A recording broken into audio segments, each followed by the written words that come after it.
समरकंद की फतह एक ऐसा तारीखी वाक़या है जिसको सुनने के बाद आपके रोंगटे खड़े हो जाएंगे। समरकंद से तवील फासला तय करने वाला कासिद आलम इस्लाम और सल्तनत इस्लामिया के फरमारवा हुक्मरान से मिलना चाहता था। कासिद के हाथ में खत था जिसमें एक गैर मुस्लिम पादरी ने अमीर लश्कर सिपा सलार लश्कर कतीबा बिन मुस्लिम की शिकायत दर्ज की थी। पादरी ने खत में लिखा, मैंने सुना था कि मुसलमान जब किसी इलाके को फतह करना या जंग करने का इरादा रखते हैं तो पहले वहां के मकीन लोगों को इस्लाम की दावत देते हैं। अगर कोई इस दावत को कबूल ना करे तो जुजिये का मुतालबा करते हैं।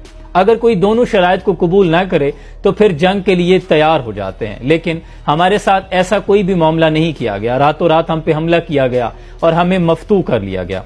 ये खत समरकंद के सबसे बड़े पादरी ने आलम इस्लाम के फरमारवा उमर बिन अब्दुल अजीज के नाम लिखा था। कासिद ये खत लेके दमिश्क पहुंचा, लोगों से हाकिम वक्त की कयामगाह का पूछा। लोगों ने जो पता बताया, जब उस घर के दरवाजे पे पहुंचा तो हैरान रह गया, क्योंकि इस घर की हालत इंतहाई मामूली और खस्ता थी। दीवार के साथ लगी सीढ़ी पे खड़ा एक शख्स छत की लिपाई कर रहा था और नीचे खड़ी ये खातून गारा पकड़ा रही थी। कासिद दोबारा उन्हीं कदमों पे वापस आया, लोगों से कहा, मैंने तुम्हें हाकिम वक्त की कयामगाह का पूछा था, ना कि एक मफलूकुल हाल गरीब शख्स के घर का जिसके घर की छत भी टूटी हुई है। लोगों ने कहा, हमने तुम्हें पता ठीक बताया है, वही हाकिम वक्त उमर बिन अब्दुल अजीज का घर है। कासिद मायूसी के साथ बोझल कदमों के साथ उसी घर के दरवाजे पे पहुंचा, दस्तक दी। अंदर से वही शख्स नमूदार हुआ जो कुछ लम्हे पहले सीढ़ी पे खड़ा छत की लिपाई कर रहा था। कासिद ने पूछा, आप कौन? तो फरमाया, मैं उमर बिन अब्दुल अजीज हाकिम वक्त हूँ। कासिद ने उमर बिन अब्दुल अजीज को खत पेश किया। उमर बिन अब्दुल अजीज ने खत को पढ़ने के बाद उसी खत के पुष्ट पे लिखा, उमर बिन अब्दुल अजीज की तरफ से समरकंद में तायनात अपने आमल के नाम। फौरी एक काजी की तकर्रुरी करो जो कि इस पादरी की और समरकंद के लोगों की शिकायत को सुने। खत पर मोहर लगाई और कासिद के हवाले कर दिया। कासिद वो खत का जवाब लेकर समरकंद पहुंचा। खत का जवाब और मुलाकात का जब सारा अहवाल बयान किया तो पादरी पर भी मायूसी छा गई। उसने कहा, भला ये खत का छोटा सा टुकड़ा है जो इतने बड़े मुसलमानों के लश्कर से हमारे शहर को बचाएगा, लेकिन इसके सिवा उसके पास कोई चारा नहीं था। खत का टुकड़ा लेकर वो डरते डरते हाकिम समरकंद कतीबा बिन मुस्लिम अमीर लश्कर के दरबार में पहुंचे। खत पेश किया। कतीबा बिन मुस्लिम ने जवाब पढ़ा तो फौरी अपने खिलाफ ही एक काजी मुकर्रर किया जो कि समरकंद के लोगों की शिकायत को सुने। चुनांचे काजी मुकर्रर हो गया, अदालत सज गई। काजी ने पादरी से पूछा, तुम्हारा दावा क्या है? तो पादरी ने कहा, मैंने सुना था मुसलमान जब जंग का इरादा रखते हैं तो पहले इस्लाम की दावत देते हैं। अगर दावत कबूल न की जाए तो जुजिये का मुतालबा करते हैं। अगर दोनों पेशकश को ठुकरा दिया जाए तो फिर जंग करते हैं। लेकिन हमारे साथ ऐसा नहीं किया गया। हम पे रातों रात हमला करके हमें मफ्तू कर लिया गया। समरकंद हमसे छीन लिया गया। काजी ने अपना रुख अमीर लश्कर कतीबा बिन मुस्लिम की जानिब मोड़ा। पूछा, कतीबा, तुम इस दावे के जवाब में क्या कहते हो? कतीबा ने कहा कि काजी साहब, जंग तो होती ही मकरो फरेब और धोखा है।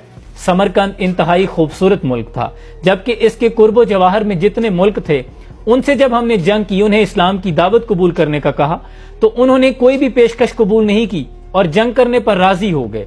तो इसके मुकाबले में समरकंद तो इंतहाई सरसब्ज और शादाब था, फिर ये क्यों कर हमारे मुतालबे को कबूल करते? काजी साहब ने कतीबा बिन मुस्लिम की बात को सरीहन नजरअंदाज करते हुए दोबारा पूछा, कतीबा, सवाल ये है, क्या तुमने समरकंद के लोगों को जंग से पहले इस्लाम की दावत कबूल करने का कहा था या जुजिये का मुतालबा किया था?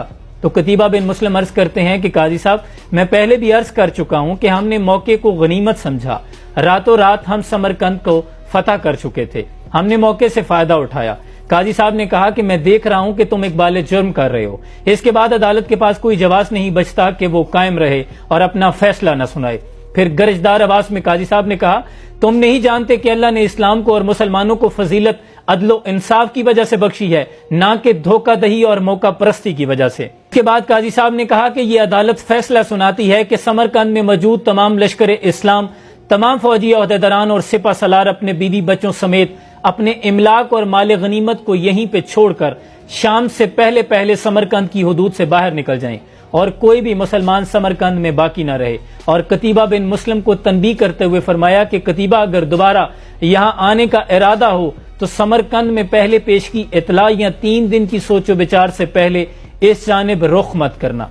पादरी समेत समरकंद के तमाम लोग जो सुन रहे थे, देख रहे थे, उनके कान और अकल इस बात को तस्लीम नहीं कर रहा था, क्योंकि समरकंद की तारीख ने ऐसा पहले नहीं देखा था कि कोई फातेह लश्कर किसी मफतू शहर को इस तरह छोड़कर उसकी हुदूद से बाहर निकल रहा हो।